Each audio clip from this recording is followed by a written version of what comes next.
En 2021, sin previo aviso ni ceremonias de despedida, los pesados candados oxidados sellaron definitivamente las puertas de acero de Bimex. Tras 70 años ininterrumpidos de martilleos y sudor, el silencio que invadió las inmensas naves industriales en la Ciudad de México fue ensordecedor. Resultaba incomprensible. Hubo una época, durante la vibrante década de los 70, en la que de estas mismas líneas de ensamblaje nacía una bicicleta cada pocos minutos. Con más de 1.500 obreros operando a máxima capacidad, este gigante no solo fabricaba bajo la licencia de la prestigiosa firma británica Raleigh, sino que tenía el poder de ensamblar las míticas motocicletas de Yamaha. Fueron ellos quienes enseñaron a pedalear a 3 generaciones de mexicanos. Sin embargo, aquel coloso invencible, que resistió las peores devaluaciones del peso y la vorágine de la globalización, terminó sucumbiendo en la más absoluta soledad, asfixiado por deudas impagables y pasillos vacíos. ¿Cómo es posible que el imperio industrial que movilizó a todo un país y atrajo la mirada del magnate Carlos Slim terminara aplastado bajo el peso de su propio legado? ¿Qué ocurrió realmente puertas adentro cuando el mercado exigió la supervivencia del más barato? Acompáñanos a desenterrar las memorias perdidas entre metales retorcidos y herramientas abandonadas. Esta es la crónica de un sueño forjado en acero, una historia de ambición, orgullo y una inevitable caída. Descubre el verdadero destino de Bimex, la leyenda de dos ruedas de México. Corría el año de 1951. México despertaba a una nueva era, inmerso en un periodo de profundo optimismo económico que los historiadores más tarde bautizarían como el milagro mexicano. Las severas secuelas de la Segunda Guerra Mundial habían forzado a la nación a mirar hacia sus propios horizontes, a reducir gradualmente su histórica dependencia de las importaciones extranjeras y a apostar con fervor por una industrialización nacional agresiva. En las calles de una Ciudad de México que crecía y se expandía a un ritmo vertiginoso, el estruendo de los motores de combustión apenas comenzaba a desplazar el viejo traqueteo de las carretas. Sin embargo, existía una necesidad urgente y totalmente palpable en el aire: movilidad accesible para una clase trabajadora en plena expansión. Las distancias urbanas se alargaban y el pueblo necesitaba con desesperación una forma de transporte diario que no dependiera de la costosa gasolina ni requiriera mantenimientos inalcanzables. Fue exactamente en este escenario de efervescencia demográfica y hambre de progreso donde se plantó la primera y más fuerte semilla de lo que llegaría a ser un auténtico coloso industrial. En el corazón del naciente cinturón industrial de la capital, específicamente en el número 427 de la calle Pino, en la colonia Santa María Insurgentes, comenzaron a levantarse desde los cimientos los muros de una ambición compartida. Bicicletas de México, S.A., de SEBI, que pronto sería conocida, respetada y reverenciada simplemente por sus siglas, Bimex, abrió sus enormes portones por primera vez. En aquellos incipientes y caóticos primeros días, la empresa operaba bajo la humilde denominación de BMS. Para sus fundadores, aquello no era simplemente un galpón destinado al ensamblaje básico. Era una poderosa declaración de intenciones. No querían limitarse a soldar tubos importados de baja calidad. Anhelaban forjar una identidad nacional, robusta y confiable, montada sobre dos ruedas. Las primeras máquinas industriales cruzaron los umbrales de acero. Pesadas prensas, troqueladoras y tornos gigantescos que pronto harían temblar el suelo de concreto de la fábrica, estableciendo el rítmico y ensordecedor latido metálico que marcaría el compás de vida de cientos de familias durante las próximas 7 décadas. Sin embargo, para que el sueño sobreviviera, requería de inmediato un aval innegable de excelencia. Para construir bicicletas que realmente pudieran soportar el trato despiadado de los viejos caminos empedrados y las nacientes, pero irregulares, avenidas de asfalto de México, BMX necesitaba aprender directamente de los mejores maestros. Así se fraguó una alianza histórica y audaz. La joven fábrica mexicana logró asegurar las codiciadas licencias de producción y distribución de Raleigh Industries Limited, la venerable e icónica firma británica que, en aquel momento, ostentaba el título indiscutible de ser una de las marcas de bicicletas más antiguas, prestigiosas y exigentes de todo el planeta. Obtener esta licencia internacional no fue en absoluto un mero trámite administrativo o un golpe de suerte. Fue un desafío titánico que puso a prueba la viabilidad misma de la compañía. Significaba que los obreros mexicanos, muchos de los cuales provenían de entornos rurales pacíficos y apenas comenzaban a familiarizarse con la brutalidad de la maquinaria pesada, debían alcanzar, igualar y replicar los estrictos estándares de ingeniería forjados en Nottingham, Inglaterra, a miles de kilómetros de distancia. Este fue el primer gran crisol de la empresa. La tensión que se respiraba en las líneas de producción primigenias era absolutamente palpable, casi cortante. Fabricar una bicicleta puede parecer un proceso simple a simple vista, pero dominar la compleja geometría perfecta del cuadro, garantizar que las soldaduras no cedieran jamás bajo el peso de cargas pesadas y lograr el equilibrio milimétrico de cada radio en las ruedas, requería una precisión casi artesanal, ejecutada dentro de un entorno industrial ruidoso, caluroso y opresivo. El calor abrasador de los sopletes, el fuerte olor penetrante a lubricante industrial mezclado con metal recién cortado, y el polvo oscuro suspendido eternamente en el aire, formaban el ecosistema diario de aquellos primeros operarios. Fueron largos meses de ensayos y errores frustrantes, de cientos de piezas descartadas y de turnos físicamente agotadores que llevaban a los hombres al límite. Pero allí, entre las chispas y el sudor, se estaba construyendo algo infinitamente más grande que un vehículo de transporte. Se estaba forjando, desde cero, una fuerza laboral especializada, orgullosa y resistente. Cuando las primeras bicicletas finalmente comenzaron a abandonar la línea de ensamblaje final, bañadas en pintura fresca, brillante, y portando con dignidad los emblemas metálicos en su frente, el ambiente dentro de la fábrica se transformó por completo. Aquellas máquinas ya no eran solo trozos inertes de acero moldeado, eran verdaderos instrumentos de libertad económica y movilidad. Aquellos primeros modelos, diseñados para ser pesados, robustos y prácticamente indestructibles, comenzaron a inundar las calles del país.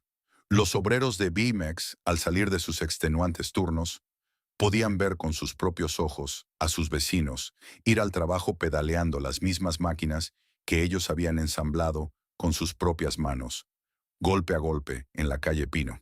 El gran sueño de acero había tomado por fin una forma física y palpable. La base industrial estaba sólidamente construida, y aunque absolutamente nadie en la colonia Santa María Insurgentes pudiera siquiera imaginarlo en aquel momento, esa semilla recién plantada estaba a punto de germinar hasta convertirse en un imperio inabarcable. Con la llegada de la década de 1970, el modesto galpón de la calle Pino había quedado sepultado bajo el peso de su propio éxito monumental. Bicicletas de México ya no era simplemente una fábrica. Se había transmutado en un auténtico leviatán de la manufactura nacional, un gigante de acero que devoraba materia prima y escupía movilidad a un ritmo frenético. Si en los años 50 el objetivo era sobrevivir y aprender a soldar con precisión británica, en los 70 la meta era el dominio absoluto del territorio. La planta original se había expandido vertiginosamente, devorando terrenos adyacentes hasta convertirse en un complejo industrial masivo donde el sol parecía no ponerse jamás. Las chimeneas exhalaban humo día y noche, y el estruendo de las troqueladoras gigantes se había convertido en el latido constante del corazón industrial de la Ciudad de México. El impacto cultural de BMX era omnipresente. Era virtualmente imposible pararse en una esquina de la capital o de cualquier provincia mexicana sin ver pasar una de sus creaciones. Sus bicicletas, pesadas pero eternas, eran la columna vertebral de la economía informal y el transporte diario.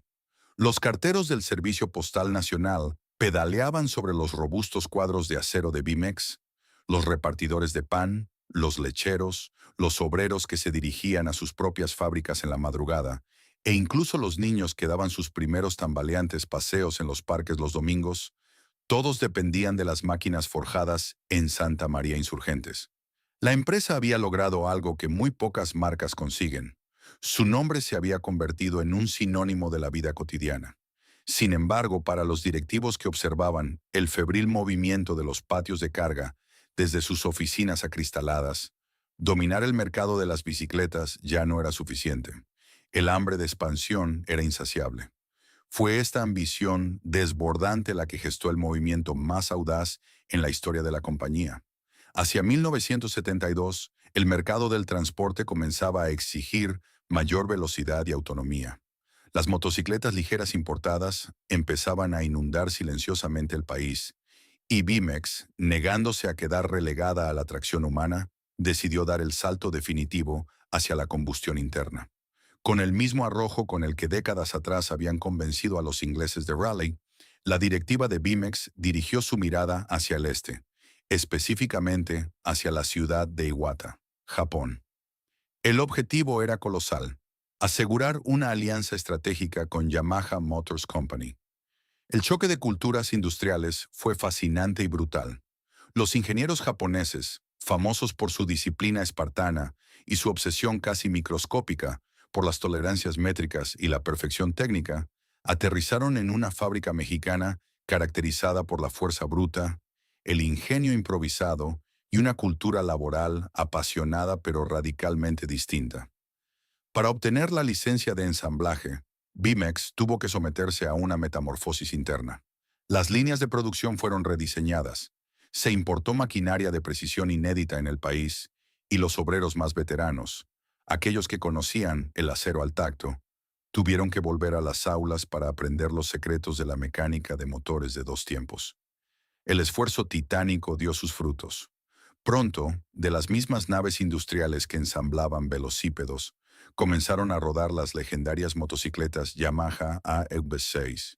Ver salir estas máquinas de las líneas de montaje mexicanas fue un triunfo nacional. Eran motocicletas ligeras, ágiles, ruidosas y sumamente confiables, perfectas para sortear el tráfico cada vez más caótico de la metrópoli. Bimex había logrado lo impensable: democratizar el acceso a la motocicleta en México con calidad japonesa y mano de obra local. La empresa tocó el cielo.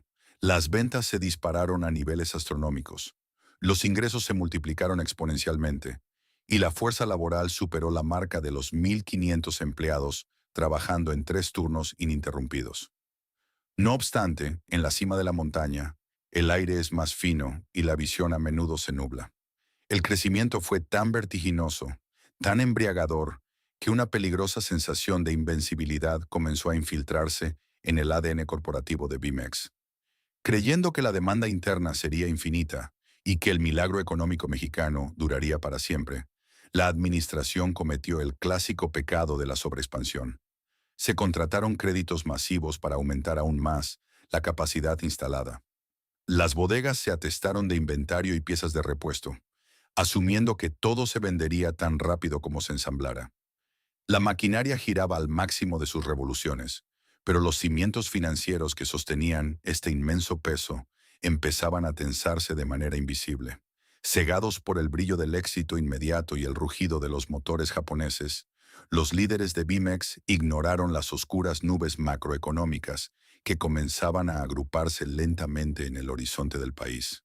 El leviatán de acero corría a toda velocidad sin frenos y con los ojos cerrados, directo hacia el abismo de la década de los 80. El despertar de la década de los 80 trajo consigo una resaca brutal y desoladora para toda la nación. La ilusión del milagro mexicano, aquella burbuja de prosperidad infinita que había impulsado la agresiva expansión de Bimex, estalló con una violencia inusitada en 1982.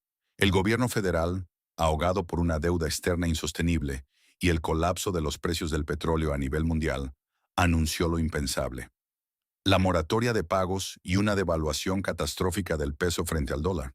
De la noche a la mañana, el panorama económico del país se fracturó, y con él, los cimientos de miles de empresas.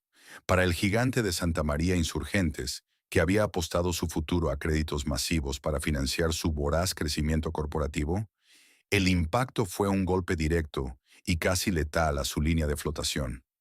La crisis macroeconómica no fue un fenómeno abstracto que solo se discutía en las elegantes oficinas de los altos ejecutivos.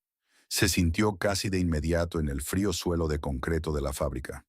El primer y más doloroso sacrificio tuvo lugar en la joya de la corona de la empresa, la línea de ensamblaje de motocicletas Yamaha.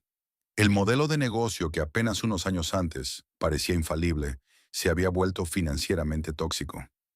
Las piezas de precisión, los componentes del motor y las regalías por la licencia exigían pagos en divisas extranjeras, yenes y dólares, que ahora costaban el triple o cuádruple en pesos devaluados.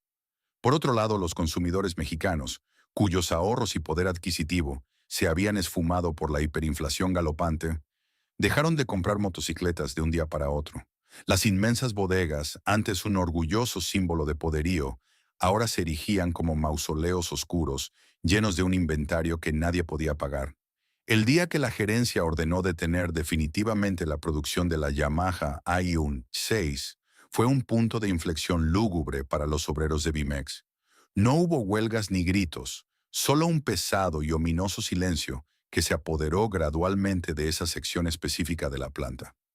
Los mecánicos especializados, aquellos que habían sido cuidadosamente reentrenados bajo la estricta disciplina japonesa, apagaron los tornos de precisión y limpiaron sus herramientas con una lentitud resignada.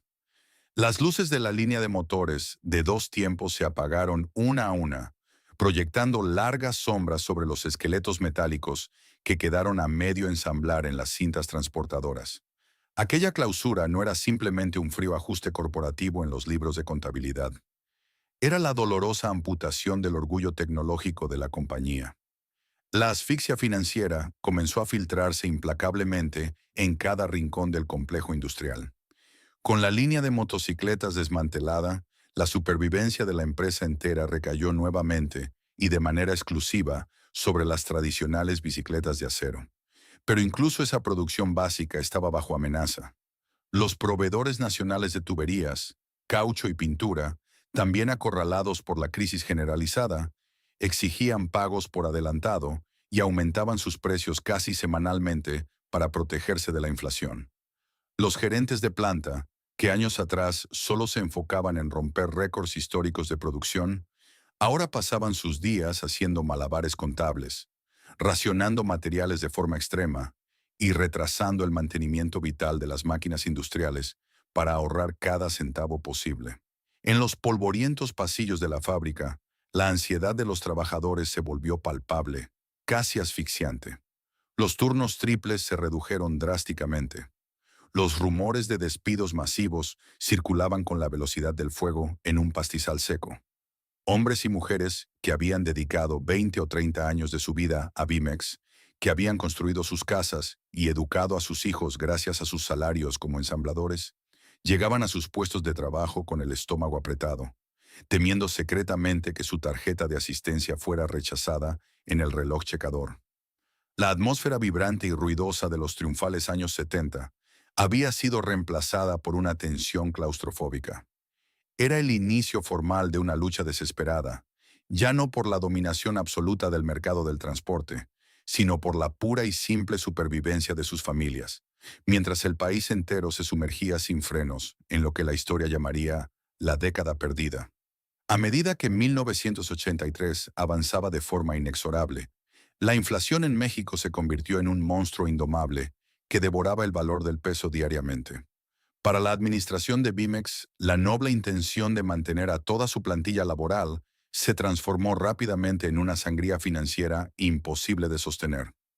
Ante la rotunda negativa de los bancos para reestructurar las deudas millonarias y la absoluta imposibilidad de importar acero de primera calidad, la empresa se vio forzada a cruzar una línea roja que sus fundadores habían jurado jamás traspasar: sacrificar la integridad estructural de su propio producto.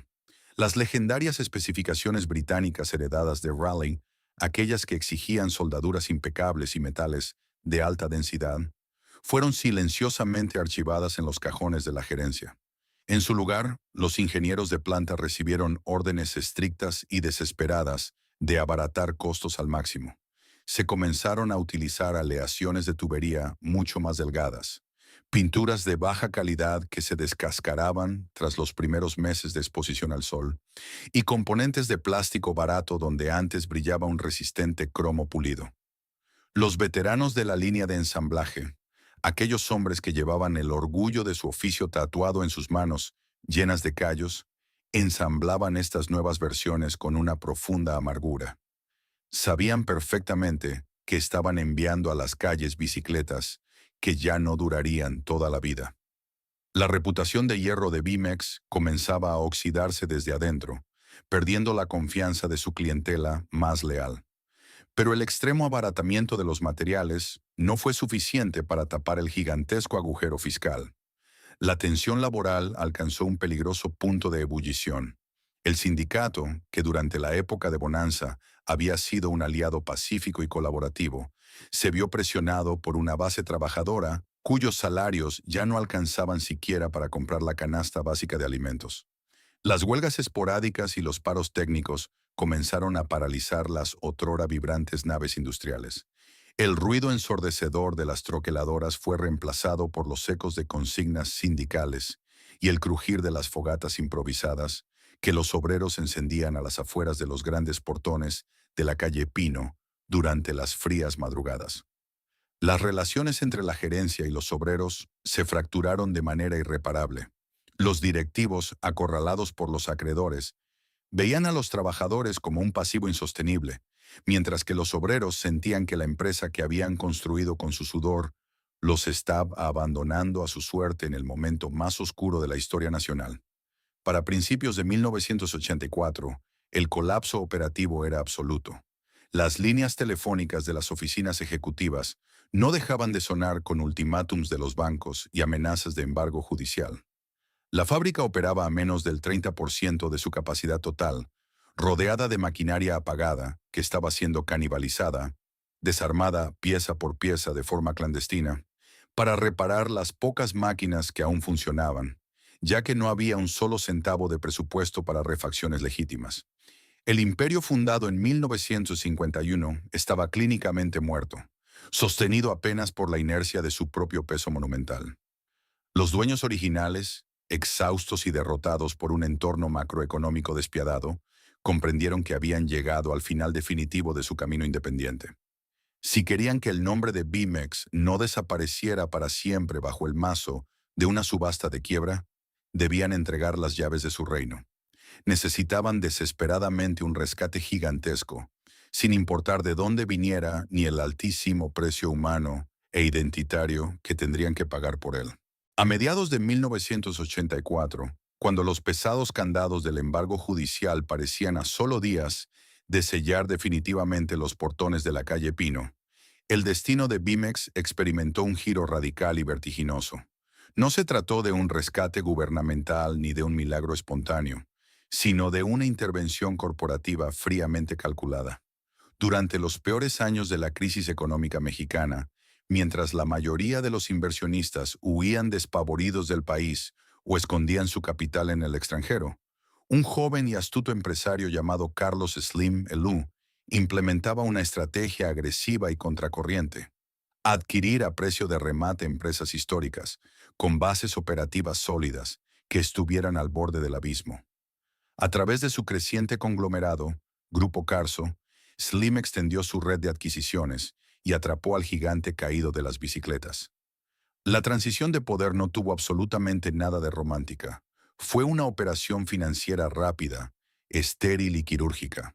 Una brumosa mañana de octubre, el paisaje habitual de la fábrica cambió abruptamente. Las puertas principales no se abrieron para recibir camiones cargados con tubería de acero, sino para dar paso a una caravana de automóviles sobrios, de los que descendió un ejército de auditores, abogados corporativos y analistas financieros con trajes impecables.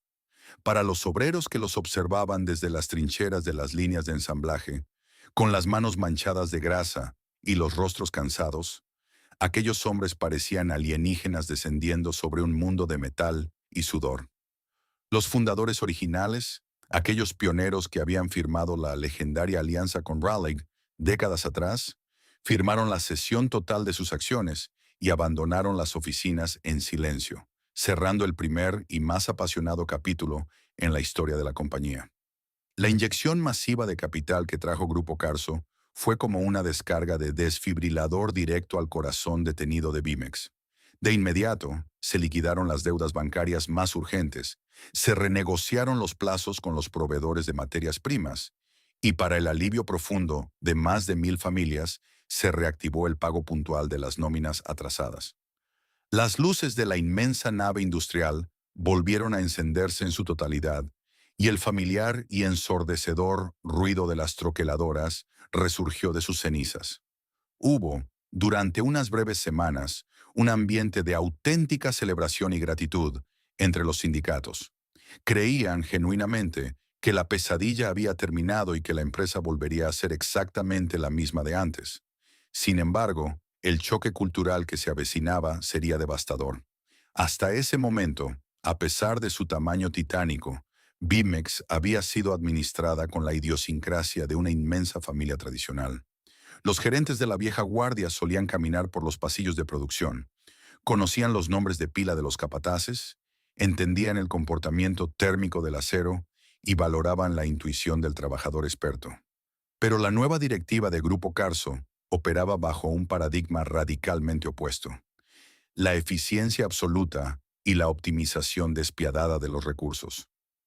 De la noche a la mañana, la fábrica dejó de ser vista como un santuario donde se forjaba la movilidad de México, para convertirse en una simple, fría y compleja hoja de cálculo en el portafolio del corporativo. Los nuevos administradores, que jamás en su vida habían empuñado un soplete de soldadura ni ajustado la cadena de un velocípedo, comenzaron a imponer doctrinas de rendimiento implacables. Se instalaron relojes checadores adicionales.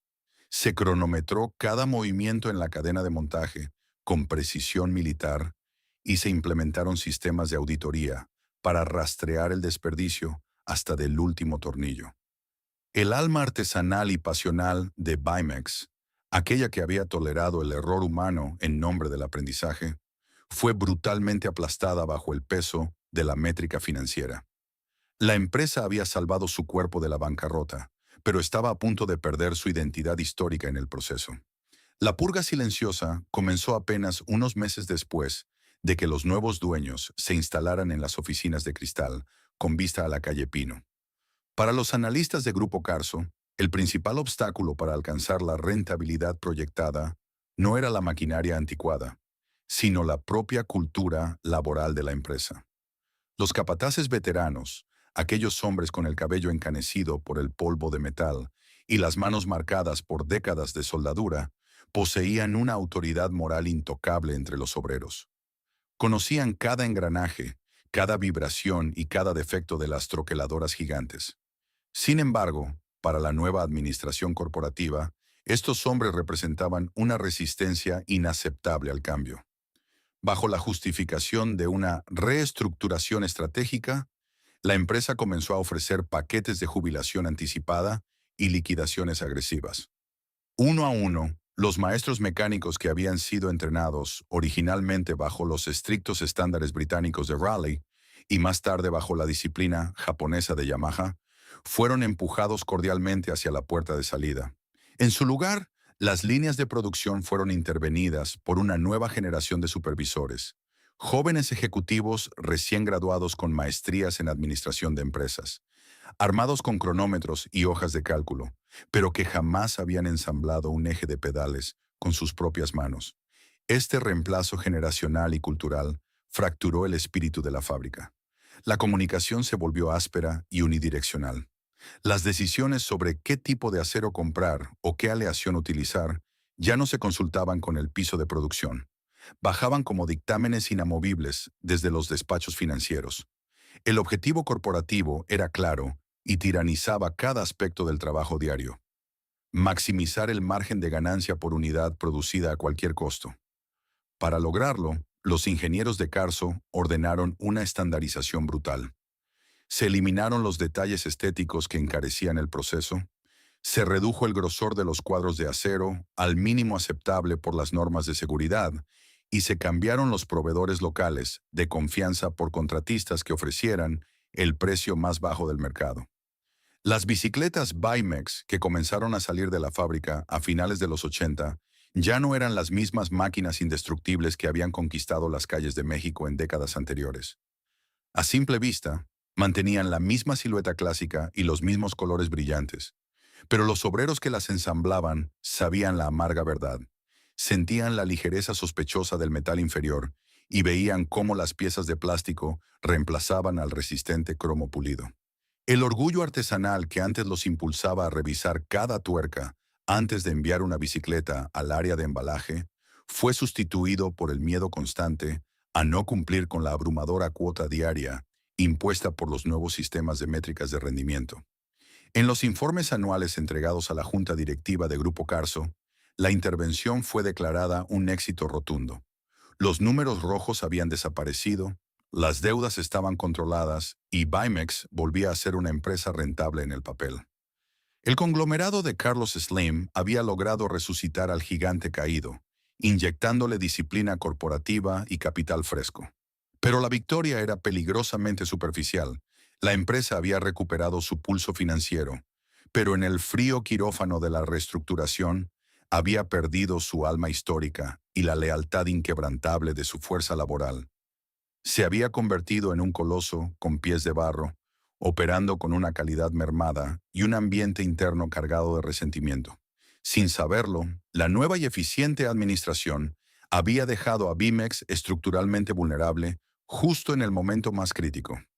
Mientras los ejecutivos celebraban sus bonos de productividad a principios de los años 90, en el horizonte internacional se gestaba una tormenta Comercia L que pondría a prueba no solo sus hojas de cálculo, sino la viabilidad misma de la manufactura mexicana. El amanecer de la década de 1990 trajo consigo una falsa sensación de estabilidad. Tras la tormenta inflacionaria de los 80 y la severa purga corporativa impuesta por Grupo Carso, Bimex operaba con la precisión fría y calculada de un reloj financiero.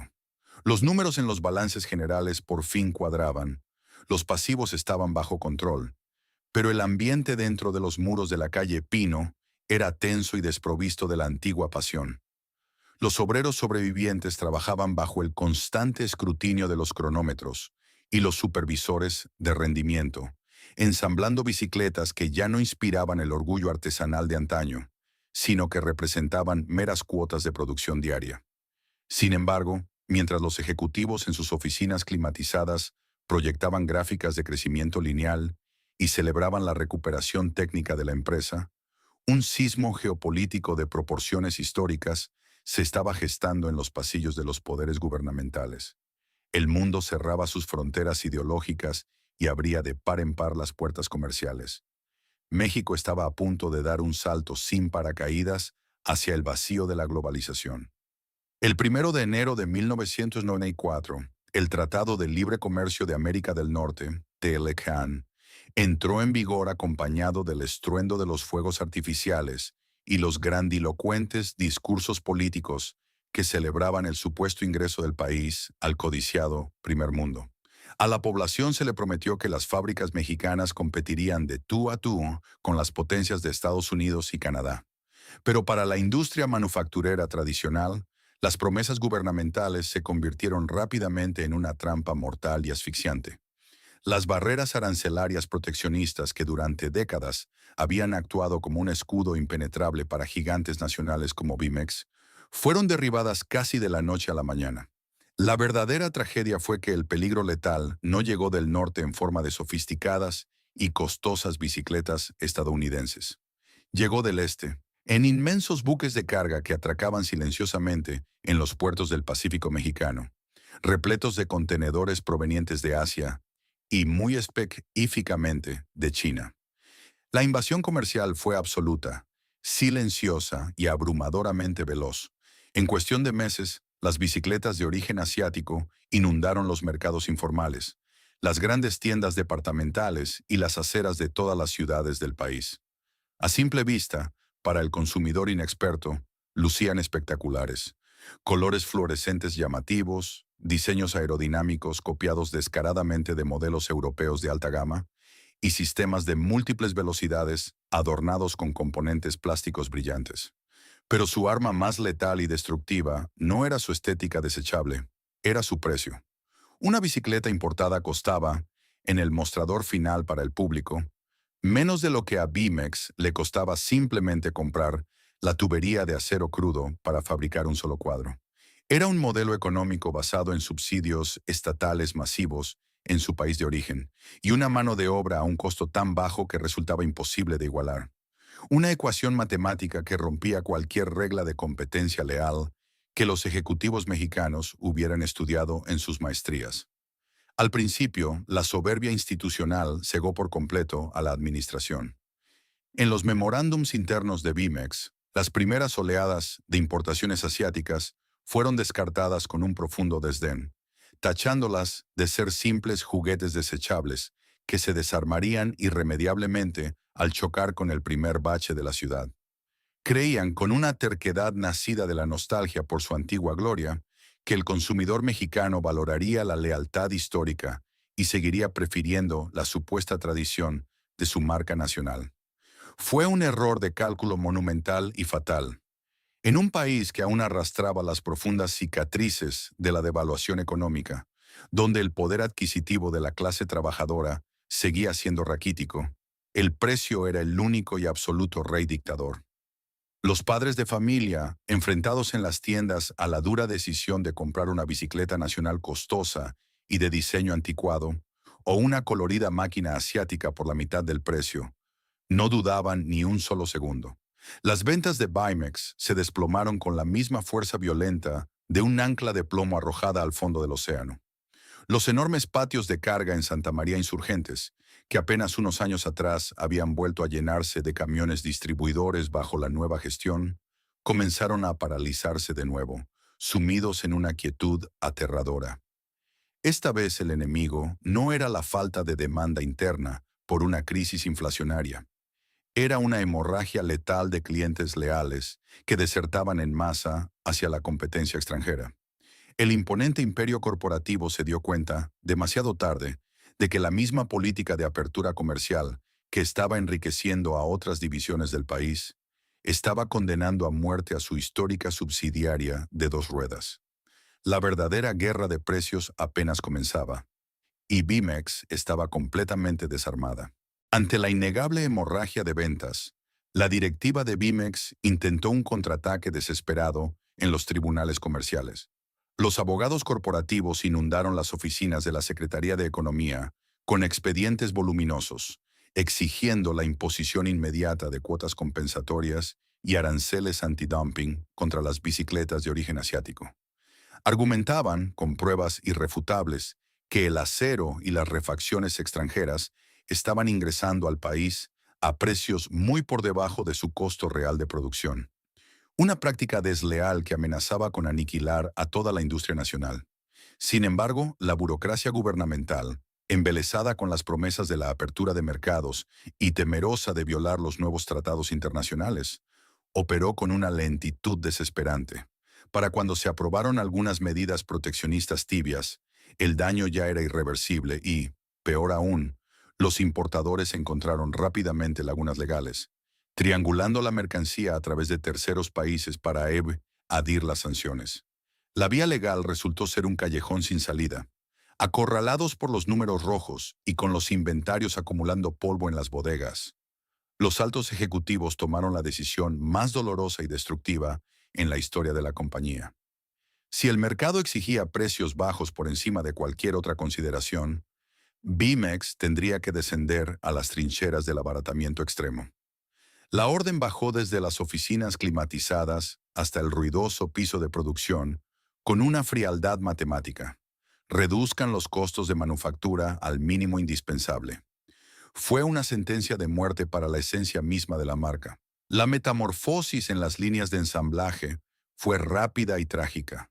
Los robustos tubos de acero de alta densidad, que otrora garantizaban una vida útil de décadas, fueron reemplazados subrepticiamente por aleaciones delgadas y endebles que cedían ante el menor impacto. Las pesadas coronas de metal y los pedales de aluminio reforzado, forjados para soportar el castigo de los baches y el peso de las cargas de los repartidores, se sustituyeron por componentes de plástico barato que se resquebrajaban bajo la presión del uso diario. El proceso de pintura, que antes incluía varias capas de esmalte protector anticorrosivo, se redujo a una sola pasada superficial que comenzaba a oxidarse con la primera lluvia. Para los obreros que aún conservaban su empleo, ensamblar estas nuevas versiones fue una tortura psicológica intolerable. Los soldadores veteranos, que en los años 70 se enorgullecían de crear máquinas indestructibles bajo las estrictas normas de Raleigh, ahora se veían obligados a unir piezas frágiles, sabiendo que estaban produciendo chatarra desechable. La moral en la calle Pino se hundió en un abismo oscuro. Ya no había camaradería ni orgullo artesanal, solo el silencio tenso y avergonzado de hombres que sentían que estaban traicionando su propio legado, obligados a estampar el legendario logotipo de BMX en bicicletas que ellos mismos jamás comprarían para sus propios hijos. El veredicto del mercado fue implacable. Las familias de clase trabajadora, los carteros y los comerciantes informales, que por pura nostalgia y lealtad acudieron a comprar los nuevos modelos esperando la durabilidad de antaño, se encontraron con cuadros que se fracturaban en cuestión de meses y rines que se deformaban con una facilidad alarmante. La traición a la confianza del consumidor fue el golpe de gracia. El nombre de Bamex, que durante casi medio siglo había sido un sinónimo absoluto de resistencia y calidad mexicana, se transformó rápidamente en el blanco de quejas amargas y decepción generalizada. A medida que la década de los 90 agonizaba y daba paso a los años 2000, la inmensa fábrica se fue vaciando como un cuerpo perdiendo su sangre gota a gota. Naves industriales enteras fueron clausuradas y sumidas en la oscuridad, sus gigantescas troqueladoras cubiertas con lonas polvorientas. La invasión comercial no disparó una sola bala, pero logró desmantelar desde adentro al gigante de acero. La globalización había ganado la guerra y Bimex, habiendo sacrificado su alma en un vano intento por sobrevivir, se preparaba para enfrentar sus años más oscuros y solitarios. Para cuando despuntó la década de los 2010, el panorama físico y financiero de Bimex era desolador. La monumental nave industrial ubicada en la colonia Santa María Insurgentes, que en los efervescentes años 70 llegó a albergar a más de 1,500 obreros en 3 turnos ininterrumpidos, se había transformado en un inmenso y lúgubre mausoleo de acero. Más del 80% de las instalaciones se encontraban clausuradas, envueltas en sombras y sumidas en un silencio sepulcral que solo era roto por el eco ocasional de pasos solitarios. Las gigantescas troqueladoras y las prensas hidráulicas, que alguna vez fueron el corazón palpitante de la manufactura nacional, yacían cubiertas por gruesas lonas grises, acumulando capas de polvo y óxido bajo luces fluorescentes, fundidas que nadie se molestaba en reemplazar.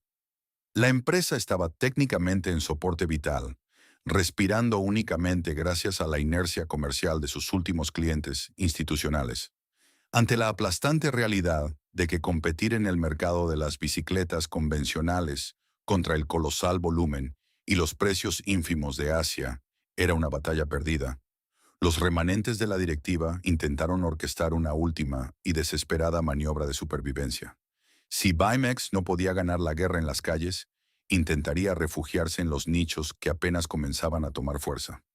El plan de emergencia consistió en dar un giro radical hacia las tendencias de la nueva era: la producción de bicicletas estáticas para el emergente mercado del fitness casero, la introducción de modelos plegables para los oficinistas urbanos y el desarrollo de bicicletas con asistencia eléctrica, e-bikes. Sobre el papel, en las escasas reuniones de junta que aún se celebraban, la estrategia sonaba coherente y adaptativa. Parecía el salvavidas perfecto para modernizar la marca y rescatarla del abismo. Sin embargo, la realidad en el piso de producción era trágicamente distinta. Estas nuevas líneas de productos no nacieron de un sólido departamento de investigación y desarrollo con presupuestos millonarios. Nacieron de la pura y cruda desesperación. Al carecer de liquidez para diseñar tecnología propia, los ingenieros se vieron obligados a improvisar. La fabricación se redujo, en la práctica, a importar kits de motores eléctricos, baterías y monitores digitales de baja gama desde China, para luego intentar adaptarlos y atornillarlos a los pesados cuadros de acero que la fábrica apenas lograba soldar con su maquinaria obsoleta. Era un matrimonio forzado y torpe entre la metalurgia pesada del siglo XX y la electrónica barata del siglo XXI. para la pequeña resistencia de obreros veteranos que aún deambulaban por la fábrica, hombres y mujeres de 60 años que habían dedicado su vida entera a la empresa. Este proceso representó la humillación final de su oficio. Ellos, que en su juventud habían dominado los secretos de las tolerancias milimétricas en los motores de combustión de Yamaha y habían forjado las legendarias bicicletas de ruta bajo las normas de rally, ahora pasaban sus agotadoras jornadas conectando frágiles cables de colores y pegando calcomanías en pantallas LCD de plástico. El orgullo mecánico que alguna vez definió a la plantilla laboral se evaporó por completo, reemplazado por un sentimiento de profunda alienación y tristeza al ver cómo su histórica fábrica de manufactura se había degradado a un simple taller de ensamblaje de componentes foráneos. La presión psicológica sobre estos últimos trabajadores era asfixiante. A pesar de que los pedidos eran cada vez más escasos, la carga laboral individual se había triplicado debido a los constantes recortes de personal. Los obreros tenían que operar máquinas en estado crítico, corriendo el riesgo de sufrir accidentes, porque el presupuesto para mantenimiento industrial y refacciones de seguridad era absoluta y literalmente inexistente. Para empeorar el calvario, el Departamento de Finanzas, asfixiado por los embargos y la falta de flujo de efectivo, comenzó a retrasar el pago de las nóminas. Al principio fueron retrasos de un par de días, luego semanas enteras. Los trabajadores llegaban a las naves industriales frías y oscuras, sabiendo que, a fin de mes, quizás no habría un cheque esperándolos para alimentar a sus familias. Pero seguían asistiendo, empujados por el terror a perder sus antigüedades y la vana esperanza de que la legendaria Bimex, de algún modo milagroso, volvería a resurgir de sus cenizas. El fracaso comercial de la estrategia de diversificación fue tan rápido como predecible. Las bicicletas estáticas y los modelos eléctricos de Bimex, ensamblados con piezas de baja calidad y sin una campaña de marketing que los respaldara, llegaron a los estantes de las tiendas departamentales como fantasmas de una marca que el consumidor ya consideraba obsoleta. Las nuevas generaciones de ciclistas urbanos, aquellos que buscaban movilidad ecológica y diseño vanguardista, pasaban de largo frente a los productos de la compañía mexicana para adquirir marcas internacionales de alta gama, o irónicamente, importaciones asiáticas mucho más estilizadas y baratas. En menos de 2 años, los almacenes de la calle Pino volvieron a saturarse. Sin embargo, esta vez no estaban llenos de bicicletas mecánicas de acero indestructible, sino de frágiles monitores LCD acumulando polvo y costosas baterías de litio que, en el abandono y la oscuridad de las bodegas sin climatizar, comenzaban a degradarse de manera irreversible. La asfixia financiera alcanzó entonces un punto de no retorno. Con los ingresos prácticamente congelados y el inventario pudriéndose en los patios, la maquinaria corporativa entró en una fase de canibalismo terminal. Los proveedores nacionales de acero, pintura y caucho, a quienes la empresa les adeudaba millones de pesos desde hacía años, cortaron definitivamente las líneas de crédito. Incluso los servicios más básicos comenzaron a fallar. Durante los gélidos inviernos de finales de la década, la inmensa fábrica sufrió cortes de electricidad recurrentes debido a las facturas impagas. Los pocos obreros que quedaban se veían obligados a utilizar linternas para poder ver dentro de las naves industriales y recurrían a encender pequeñas fogatas en tambos metálicos en el estacionamiento para no congelarse durante los turnos nocturnos, que ahora consistían más en vigilar que en producir. El tejido social dentro de Bimex se fracturó de forma desgarradora. Las oficinas administrativas, ubicadas en la parte frontal del complejo, comenzaron a vaciarse misteriosamente. Altos ejecutivos y gerentes de recursos humanos renunciaron en silencio, abandonando el barco antes del naufragio final y dejando a los trabajadores de la planta sin interlocutores. La desesperación se apoderó de los sindicatos. Las huelgas ya no eran paros estratégicos para exigir mejores salarios o bonos de productividad. Eran gritos de auxilio para reclamar las semanas de sueldo atrasado que necesitaban para comprar comida. En un acto de profunda lealtad mezclada con desconfianza, grupos de obreros comenzaron a hacer guardias de 24 horas dentro de la planta. Dormían sobre cartones junto a las inmensas troqueladoras de los años 70, temiendo que, en el amparo de la madrugada, algún representante legal de la empresa intentara desmantelar las máquinas y venderlas como chatarra para pagar las deudas fiscales. Para el año 2019, Bimex era un coloso zombie, una entidad legal que existía únicamente en los tribunales y en los registros de embargo. Las líneas telefónicas habían sido cortadas por falta de pago, y el musgo comenzaba a abrirse paso entre las grietas del concreto en los patios de maniobras. La producción se había detenido por completo. No había un solo tubo de acero para soldar, ni un gramo de pintura en los compresores. Los trabajadores asistían diariamente a sus puestos no para trabajar, sino para registrar su asistencia, atrapados en un limbo jurídico donde la empresa no los despedía para evitar el pago de liquidaciones millonarias, pero tampoco les pagaba su salario regular. Cuando la pandemia global azotó a México a principios de 2020, paralizando por completo la economía del país y forzando el cierre de actividades no esenciales, el virus simplemente actuó como el verdugo final de un condenado a muerte que llevaba años agonizando. Las pesadas puertas de la colonia Santa María Insurgentes se cerraron bajo las restricciones sanitarias gubernamentales, pero todos los que estaban adentro sabían la oscura y amarga verdad. Esas puertas jamás volverían a abrirse para recibir un nuevo amanecer industrial. El silencio se tragó finalmente a la fábrica, preparando el escenario para el acto final de la tragedia. El año 2021 amaneció sin esperanza para Bicicletas de México. Lo que comenzó como una pausa temporal obligada por la crisis sanitaria global de 2020 se había transformado rápidamente en un coma inducido del cual el gigante de acero jamás despertaría. La pandemia no fue la causa de la muerte. Fue simplemente el verdugo implacable que dictó la sentencia final a un enfermo terminal que llevaba más de una década agonizando.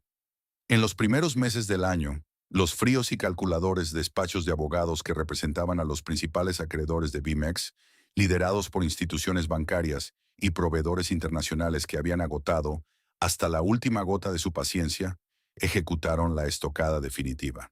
Presentaron ante los tribunales mercantiles de la Ciudad de México la demanda formal y absoluta de concurso mercantil y quiebra. El proceso judicial fue rápido, estéril y carente de cualquier tipo de piedad o romanticismo industrial. Para los jueces que sellaron y firmaron los gruesos documentos legales, Bimex no era la legendaria fábrica que había enseñado a pedalear a 3 generaciones de mexicanos. Era simplemente un expediente acumulativo de deudas impagables, pasivos laborales monumentales y activos fijos severamente depreciados. La orden de liquidación total fue emitida con carácter irrevocable. Después de exactamente 70 años de historia, de resistir crisis inflacionarias, tratados de libre comercio y la voracidad absoluta de la globalización, la empresa perdía finalmente y de manera legal su derecho a existir. La noticia de la quiebra definitiva no llegó a la colonia Santa María Insurgentes a través de un emotivo discurso corporativo, sino mediante la fría y tajante colocación de sellos de clausura judicial en las inmensas puertas de acero de la calle Pino. Sin embargo, los líderes sindicales, en un último esfuerzo de dignidad, lograron negociar un último acceso al complejo. Se convocó a los pocos trabajadores que aún figuraban en la nómina oficial para un encuentro final. No era un llamado para un turno de producción, era un funeral a puertas cerradas. Aquella lúgubre mañana de 2021, la pálida luz del sol penetró con dificultad a través de los ventanales sucios y rotos de la nave principal, iluminando partículas de polvo que danzaban lentamente sobre las máquinas apagadas. Cerca de 200 hombres y mujeres, los últimos y desgastados guardianes del imperio, cruzaron los portones por última vez. Caminaron en un silencio aterrador a través de los inmensos pasillos que alguna vez ensordecían con el rítmico latido de las troqueladoras y el siseo ardiente de los sopletes. La atmósfera era tan pesada que resultaba difícil respirar, cargada con una mezcla asfixiante de tristeza profunda, incredulidad absoluta y una rabia silenciosa y contenida. Se congregaron en el patio central de maniobras, el mismo lugar de concreto donde, en la gloriosa década de los 70, se alineaban cientos de camiones diarios, cargados con flamantes motocicletas Yamaha e indestructibles bicicletas de ruta. Ahora, El suelo estaba agrietado e invadido por la maleza. Cuando el representante legal tomó la palabra frente a la multitud, utilizando un megáfono desgastado porque la electricidad comercial de la planta había sido cortada meses atrás, sus palabras confirmaron lo que todos ya sabían en sus corazones, pero se negaban a aceptar en sus mentes. La empresa ha sido declarada en quiebra oficial. No hay operaciones de rescate. No hay más producción. A partir de este momento, las puertas se cierran para siempre. La frase cayó como un bloque de plomo sobre la multitud. Hombres fornidos, mecánicos estoicos que habían dedicado 30, 40 años de su vida a ensamblar la movilidad del país, rompieron en llanto sin vergüenza. Sus manos endurecidas y marcadas por décadas de lidiar con metal fundido y grasa industrial, temblaban de impotencia mientras escuchaban la sentencia. Tras el gélido anuncio legal, se les otorgaron escasas 2 horas para recoger sus pertenencias personales y abandonar las instalaciones. La orden desató un peregrinar doloroso y fantasmagórico. Los obreros caminaron lentamente hacia la zona de los vestidores, abriendo taquillas oxidadas que durante décadas habían sido sus únicos refugios personales dentro del ruidoso infierno industrial. Sacaron fotografías amarillentas de sus familias, herramientas gastadas que habían comprado con su propio dinero, y viejos uniformes manchados de aceite que llevaban el legendario logo de Bimex bordado sobre el corazón. Cada objeto retirado de esos casilleros era un testimonio mudo de una vida entera dedicada al acero, una vida que ahora estaba siendo empaquetada, sin ceremonias, en cajas de cartón. Antes de abandonar definitivamente el piso de producción, un pequeño grupo de obreros veteranos realizó un recorrido final, casi ritual, por las líneas de ensamblaje. Caminaron lentamente entre las inmensas troqueladoras y las prensas de estampado. Hubo gestos de una profunda e íntima reverencia. Manos callosas acariciando por última vez las frías y polvorientas carcasas de acero. Toques de despedida a las máquinas que, durante décadas, habían sido compañeras mudas de jornadas extenuantes, testigos de sus juventudes, de sus matrimonios y del crecimiento de sus hijos. Para los liquidadores y abogados que observaban la escena desde la distancia, con sus portafolios de cuero y relojes costosos, aquellos aparatos no eran más que chatarra depreciada, lista para la subasta. Pero para los hombres que las habían operado, eran extensiones metálicas de sus propias vidas. El acto definitivo de desconexión fue brutal en su simplicidad. Bajo la estricta mirada de los interventores legales, el jefe de mantenimiento, un hombre que llevaba 45 años laborando en el complejo, fue escoltado hasta el cuarto de máquinas principal para bajar el interruptor general. El pesado sonido metálico de la palanca de alta tensión, cortando el suministro eléctrico, resonó como el disparo de gracia en el silencioso interior de la fábrica. El leve zumbido de los transformadores, que durante décadas había sido el constante ruido de fondo de la calle Pino, se apagó de golpe, sumiendo a las naves industriales en una oscuridad y quietud absolutas, casi sepulcrales. El corazón mecánico de Bicicletas de México dejó de latir oficialmente. A las 12 del mediodía en punto, la procesión de trabajadores emergió a la luz cegadora del exterior. Caminaban con la cabeza gacha, llevando bajo el brazo cajas de cartón descoloridas y bolsas de plástico con sus pertenencias. Afuera, la vida de la Ciudad de México continuaba su ritmo caótico e indiferente. El ruido del tráfico, los vendedores ambulantes y la prisa urbana contrastaban violentamente con el funeral industrial que acababa de consumarse. Al cruzar el umbral, los obreros se agruparon en la banqueta, rehusándose instintivamente a marcharse de inmediato. Frente a ellos, un par de cerrajeros contratados por el juzgado comenzaron a pasar gruesas cadenas de acero endurecido a través de los barrotes de los portones principales. El chasquido de los pesados candados, al cerrarse, selló 70 años de historia ininterrumpida. La fachada de ladrillo, que alguna vez exhibió con inmenso orgullo el logotipo tricolor de Bimex y que representó el apogeo de la manufactura nacional, quedó reducida instantáneamente a la entrada de un colosal mausoleo urbano.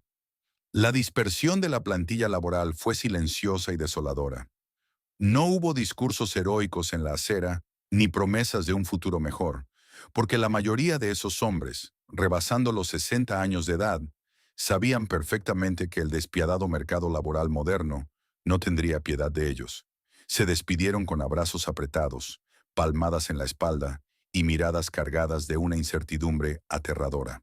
Uno a uno, comenzaron a caminar hacia la estación del metro o las paradas de autobús, perdiéndose gradualmente entre la multitud de la metrópoli. Atrás dejaban mucho más que su fuente de ingresos. Dejaban el orgullo de haber construido con sus propias manos las máquinas que alguna vez movilizaron a todo un país. Esa noche, por primera vez desde 1951, no hubo un turno nocturno preparándose para entrar. La enorme manzana que albergaba el complejo industrial de Santa María Insurgentes se sumió en una oscuridad inquebrantable, convirtiéndose en un inmenso y silencioso recordatorio de cómo la implacable máquina de la globalización es capaz de tragar, masticar y escupir sin piedad, incluso a los gigantes más invencibles. Años después de que los pesados candados judiciales sellaran para siempre las puertas de la calle Pino, la gigantesca nave industrial en la colonia Santa María Insurgentes permanece congelada en el tiempo, erigiéndose como un monumento involuntario a la caída de la manufactura nacional. El complejo, que en su apogeo llegó a producir casi 2 millones de bicicletas al año y empleó a más de 1.500 personas, es hoy un enorme y silencioso esqueleto urbano. La pintura de las paredes exteriores, antaño un brillante testimonio del orgullo corporativo, se ha descarapelado bajo el sol abrasador, revelando el ladrillo gris subyacente. Los vidrios rotos de los ventanales superiores permiten que las palomas aniden libremente entre las vigas de acero oxidadas y las gigantescas troqueladoras abandonadas, cuyas entrañas mecánicas fueron desmanteladas parcialmente por chatarreros clandestinos. Caminar hoy por las inmediaciones de la vieja fábrica es presenciar la profunda ironía del progreso. El mismo lugar que impulsó la movilidad de toda una nación, ahora yace completamente paralizado, devorado lentamente por el óxido y el implacable paso del tiempo. Sin embargo, el verdadero legado de Bicicletas de México no se encuentra sepultado bajo el polvo de su antigua matriz. Se encuentra vivo, rodando y resistiendo obstinadamente en las bulliciosas y caóticas calles del país. Es un fenómeno social y material casi poético. A pesar de que la empresa sucumbió ante la invasión comercial, sacrificó su calidad en sus años finales y terminó quebrando bajo el peso de la globalización. Las máquinas originales que forjó en su época dorada, durante los años 70 y 80, se niegan rotundamente a morir. Millones de aquellos robustos cuadros de acero, diseñados bajo las estrictas e indestructibles normas de Raleigh, siguen siendo la herramienta de trabajo diario y el medio de supervivencia de innumerables familias mexicanas. Basta con detenerse en cualquier esquina concurrida de la Ciudad de México, Guadalajara o Monterrey para presenciar este eco viviente. El repartidor de pan que surte las tiendas de barrio al amanecer, con su enorme canasta de mimbre atada al manubrio. El afilador de cuchillos que recorre las colonias, haciendo sonar su característico silbato. El cartero veterano que desafía las empinadas calles empedradas. Todos ellos confían ciegamente en sus viejas bicicletas BMX. E incluso en las instituciones públicas, el legado persiste. Cientos de elementos de la policía preventiva, conocidos popularmente como policletos, siguen patrullando las zonas peatonales montados sobre modelos clásicos de la marca, cuyos gruesos tubos de acero han sido repintados decenas de veces, pero que jamás han cedido ante el peso ni los baches. Estas máquinas se han convertido en auténticas herencias familiares. Los talleres de bicicletas de los barrios populares están llenos de abuelos que llevan los viejos cuadros BMX para que les cambien los rines o los frenos, asegurándose de que la bicicleta esté lista para ser entregada a sus nietos. Para el pueblo mexicano, la marca trascendió la categoría de simple vehículo para convertirse en un compañero inquebrantable de vida. La historia de Bicicletas de México es, en última instancia, una advertencia sombría y un espejo brutal de la industrialización latinoamericana. Nos muestra cómo la ambición desmedida, la pérdida de la identidad artesanal bajo la dictadura de las hojas de cálculo corporativas y la incapacidad para competir contra las agresivas políticas de subsidio asiáticas Pueden destruir desde adentro hasta el coloso más grande. Bimex sobrevivió a las devaluaciones, dominó la tecnología japonesa de motores y enseñó a pedalear a un país entero, pero no pudo sobrevivir a la traición de su propia esencia cuando decidió competir abaratando su alma. Hoy, mientras la inmensa fábrica de la calle Pino aguarda su inevitable demolición para convertirse, muy probablemente, en un complejo de departamentos o un centro comercial, el rítmico y metálico sonido de las cadenas de aquellas viejas bicicletas sigue resonando en las calles. Es un sonido persistente que recuerda a todos que, aunque los imperios financieros y los tratados comerciales dicten quién vive y quién muere en los libros de economía, es la resistencia física, el trabajo honesto y el acero forjado con orgullo lo que verdaderamente perdura en la memoria de un país. El colapso de Bicicletas de México es mucho más que la crónica de una quiebra corporativa. Es una radiografía brutal de cómo la globalización sin filtros y la competencia desleal pueden devorar la identidad industrial de una nación entera. Bimex nos enseñó una lección dolorosa e imborrable. Cuando un imperio decide sacrificar su esencia artesanal, su calidad y su orgullo histórico para intentar sobrevivir en el lúgubre pantano de los precios bajos, firma su propia sentencia de muerte. La empresa perdió su alma mucho antes de que los candados judiciales cerraran definitivamente sus portones de acero. Sin embargo, la verdadera tragedia no reside en las hojas de cálculo ensangrentadas con números rojos, ni en las inmensas naves industriales devoradas por el óxido. Reside en las miles de manos callosas que forjaron ese acero. Fueron hombres y mujeres que dedicaron su juventud a ensamblar la libertad de movimiento de un país, solo para terminar siendo desechados y olvidados por un sistema financiero que priorizó el margen de ganancia por encima de la dignidad humana. Aún así, la memoria de este gigante se niega obstinadamente a desaparecer. Cada vez que una vieja y robusta bicicleta Bimex cruza una calle empedrada en cualquier rincón de México, soportando el peso del trabajo duro sin quebrar su cuadro, el legado de aquellos obreros vuelve a latir. Es el recordatorio inquebrantable de que las cosas construidas con pasión, sudor y respeto sobreviven a cualquier crisis financiera, a cualquier tratado comercial y, en última instancia, al olvido absoluto. ¿Qué opinas sobre el trágico destino de esta legendaria fábrica? ¿Crees que la industria tradicional podrá algún día recuperar el orgullo de sus años dorados? ¿O estamos condenados a depender para siempre de la manufactura desechable? Déjanos tu opinión en la caja de comentarios, nos encantará leerte. Si esta historia te ha conmovido o te ha hecho reflexionar sobre el verdadero valor del esfuerzo humano, te invitamos a suscribirte al canal y activar la campana de notificaciones. Acompáñanos en nuestro próximo documental, donde seguiremos desenterrando los secretos y las historias silenciadas detrás de los grandes gigantes caídos.